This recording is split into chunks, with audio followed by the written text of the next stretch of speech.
Selamat pagi pemirsa, apa kabar Anda di pagi hari ini? Senang sekali saya Heri Orun kembali menjumpai Anda dalam Berita Papua. Sejumlah informasi pilihan dan teraktual telah dirangkum tim redaksi kami. Berikut 3 berita utama kami sajikan untuk Anda.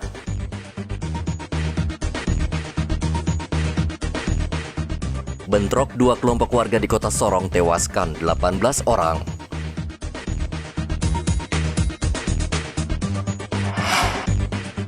Edarkan narkoba dari lapas, 2 narapidana diringkus polisi.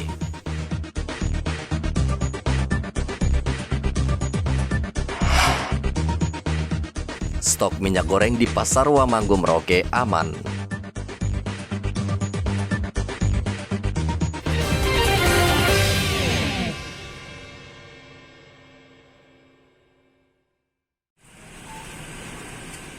"17 korban tewas pembakaran diskotik di Kota Sorong belum teridentifikasi. Tim forensik Polda Papua Barat masih memeriksa satu persatu jenazah di Rumah Sakit Seledeo. Kabid Humas Polda Papua Barat Kombes Adam Erwindi mengatakan pihaknya juga masih mencari keluarga korban.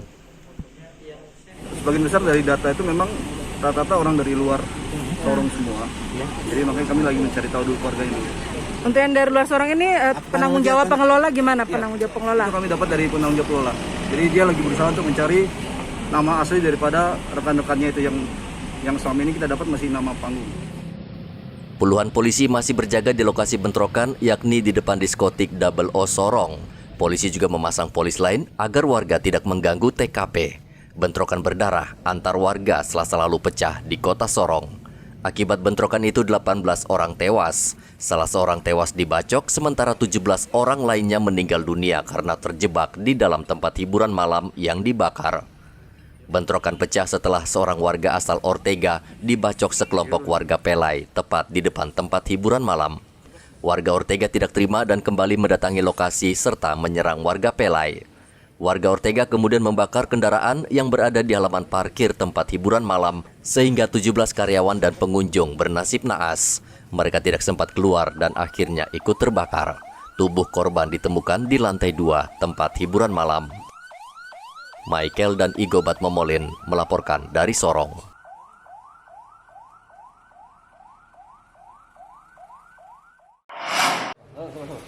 Itu masker mana? Hah? Satuan Reserse Narkoba Polres Jayapura mengungkap kasus peredaran narkoba di Lapas Narkotika Kelas 2A Jayapura. Kasus ini terbongkar saat polisi menangkap seorang kurir berinisial PL dengan barang bukti sabu-sabu 25 paket yang dikirim melalui jasa ekspedisi dari Medan, Sumatera Utara. Dari pengakuan PL, polisi kemudian menangkap 2 orang lagi yang masih berstatus narapidana dan mendekam di Lapas Kelas 2A Jayapura.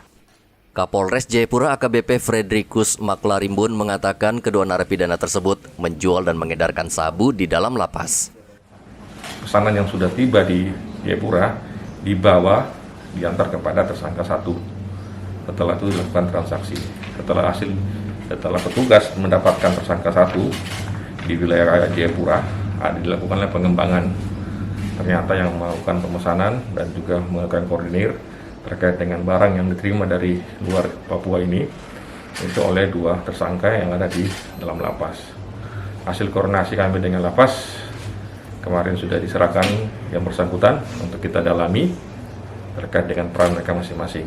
Adapun BP yang bisa kita dapat di sini ada 14 bungkus plastik terkait dengan sabu yang siap edar. Ada handphone yang ada 5 di sini yang bisa dilihat setelah paket-paket yang dikirim melalui jasa pengiriman. Nah, ini merupakan hal yang sudah lama beredar di sini ya. Tentunya ini suatu hal yang baik di tahun 2022 ini bahwa pengungkapan ini kita bisa lebih dalam lagi menggali peran dan bisa lebih banyak lagi mendapatkan pelaku mereka yang melakukan transaksi narkotika melalui jasa pengiriman. Nah, tentunya ini menjadi perhatian kita karena kita tahu Sentani ini merupakan pintu gerbang lewat udara untuk Papua. Nah, tentunya kita pengawalan ekstra di sini dan juga pengembangan ke depan lebih baik ke depan sehingga peredaran narkotika di Kabupaten Sentani bisa dapat kita kendalikan atau bisa dapat diminimalisir. Tentunya ini berdampak kepada kelangsungan generasi muda yang ada di Papua. Belum diketahui bagaimana cara sabu tersebut diselundupkan masuk ke lapas dan berapa lama mereka mengendalikan peredaran narkotika dari dalam lapas. Polisi menjerat kedua narapidana serta kurir dengan ancaman hukuman maksimal 20 tahun penjara. Arthur melaporkan dari Kabupaten Jayapura, Papua.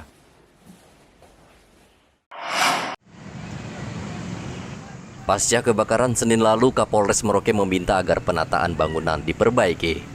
5 rumah yang terbakar adalah bangunan yang berdiri dan dimiliki oleh anggota Polres. Kapolres Merauke AKBP Untung Sangaji mengatakan penataan akan dilakukan segera mungkin agar nantinya bangunan yang berdiri juga mempunyai sistem keamanan yang memadai. Kabel kita sudah bilang jangan terlalu banyak, kombinasi sistem kabel itu. Dan kalau banyak cok kan jadi beban berat itu. Polisi juga akan mendata kembali siapa saja yang berhak mendapat rumah sehingga anggota tidak membangun sembarangan. Muhammad Ridwan melaporkan dari Merauke, Papua.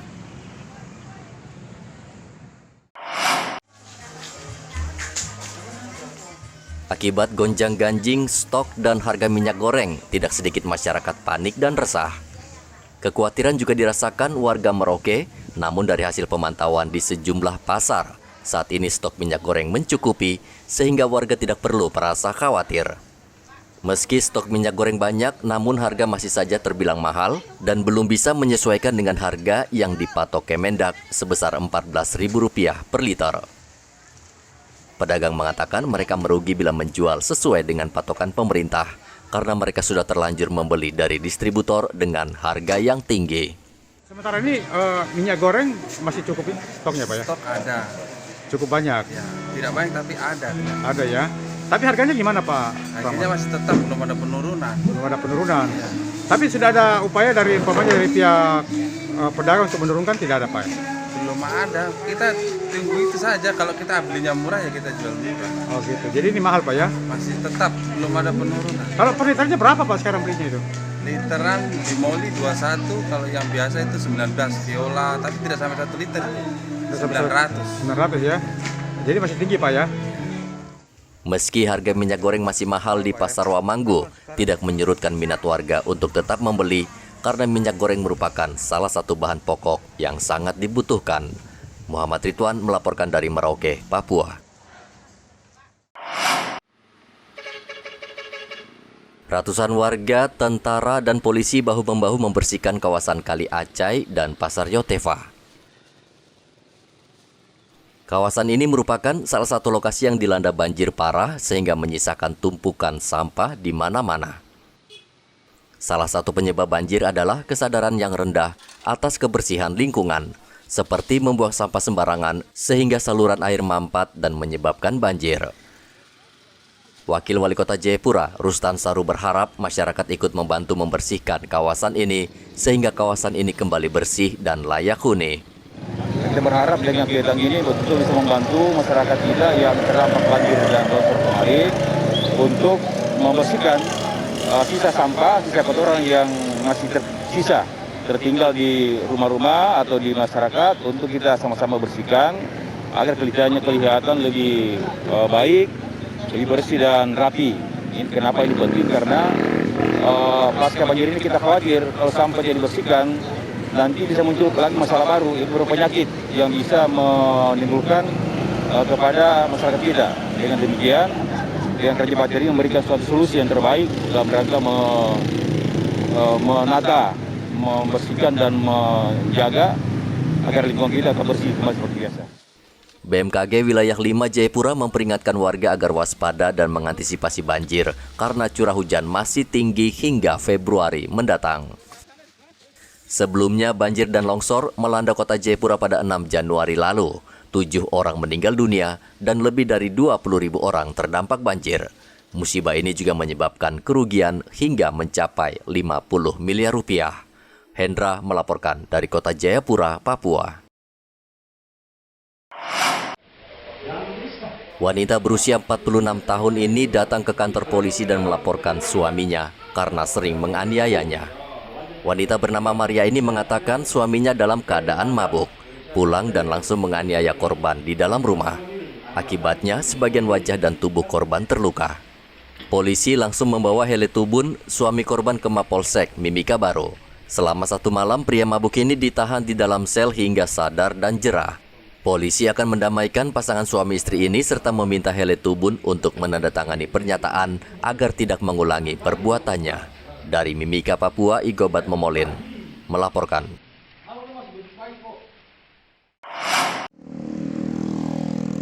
Korlantas Polri berencana mengganti seluruh warna plat nomor kendaraan menjadi putih di seluruh wilayah Indonesia. Penggantian plat nomor tersebut untuk mendukung tilang elektronik yang saat ini sudah mulai berjalan di sejumlah kota di Pulau Jawa. Namun, Kasat Lantas Polres Merauke, AKP Dianovita mengatakan, hingga saat ini petunjuk terkait penggantian warna plat nomor kendaraan belum turun. Kendati demikian, Polres Merauke sudah siap menerapkan dan mendukung tilang elektronik. Rencana pengalihan plat dari warna hitam ke putih pada prinsipnya Satlantas Polres Merauke siap melaksanakan sambil menunggu petunjuk lanjut dari pusat yaitu Korlantas ataupun Polda. Jadi sampai saat ini belum ada petunjuk lanjut, Bu Kasat?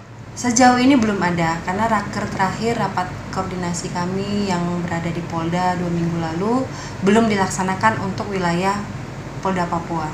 Terkait pergantian warna plat dari hitam ke putih bertujuan untuk agar terbaca oleh kamera etle karena sekarang zaman di kota-kota maju itu menggunakan etle untuk menangkap pelanggaran daripada pengendara ataupun mobil yang melakukan pelanggaran di lalu lintas. Dan juga mengurangi beban kerja anggota di lapangan karena mengingat keterbatasan anggota yang berada di lapangan. Sistem tilang elektronik ini membutuhkan sejumlah peralatan canggih. Salah satunya adalah kamera pemantau. Saat ini Polres Merauke sudah memasang kamera pemantau di sejumlah jalan utama. Muhammad Ridwan melaporkan dari Merauke, Papua.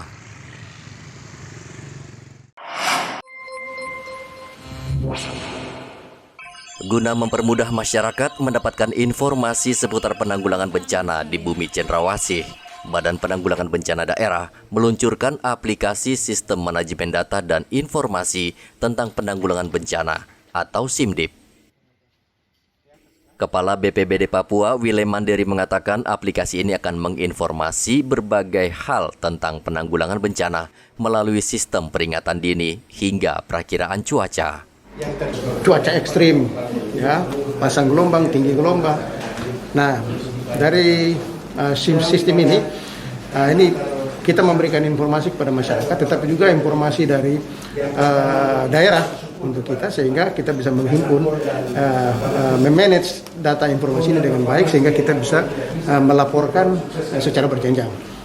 Ada masyarakat juga bisa melaporkan tidak ke mereka dan justru itu kan kita akan tadi saya sudah sampaikan bahwa kita sementara bersama-sama dengan BNPB untuk bagaimana kita ada upaya untuk membuka yang namanya call center 117.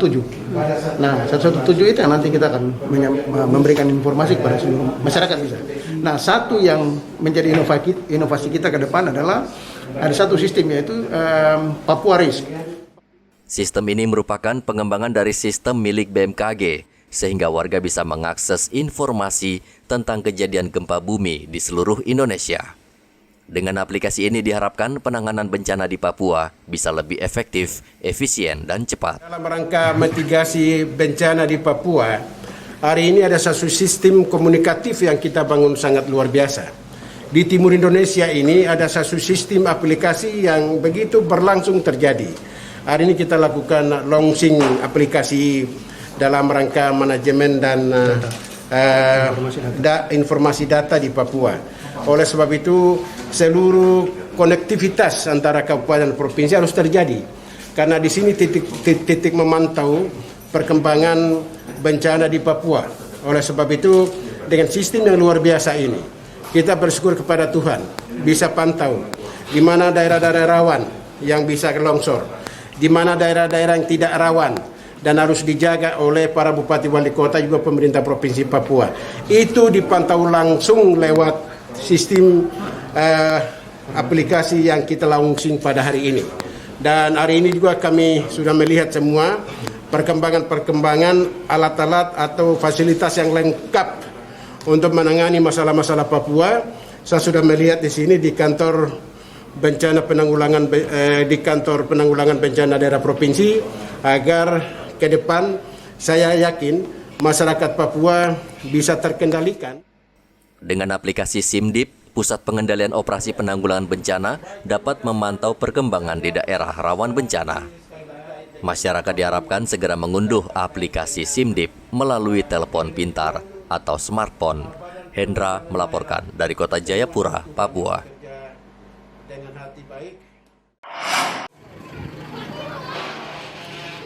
Raut wajah anak-anak di Jalan Noari dan Jalan Biak Merauke senang. Mereka rupanya mendapat sepasang sepatu baru dari polisi. Ratusan pasang sepatu memang sengaja dibagi-bagikan kepada anak-anak yang tinggal di dua kampung ini. Sebagian besar anak-anak di sini berasal dari keluarga miskin, sehingga sepasang sepatu pun mereka tidak punya.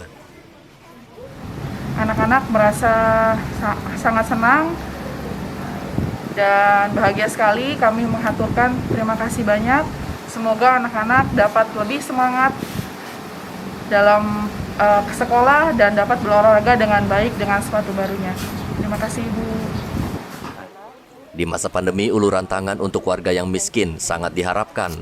Ibarat sudah jatuh tertimpa tangga, kehidupan warga di dua kampung ini sangat sulit. Mereka hanya berharap bantuan agar bisa bertahan. Muhammad Ridwan melaporkan dari Merauke, Papua. Pemirsa, informasi tadi mengakhiri jumpa kita dalam Berita Papua hari ini. Saya Heri Orun, mewakili seluruh kerabat kerja yang bertugas, mengucapkan terima kasih untuk kebersamaan Anda. Selamat pagi, selamat beraktivitas, dan Wanyambe.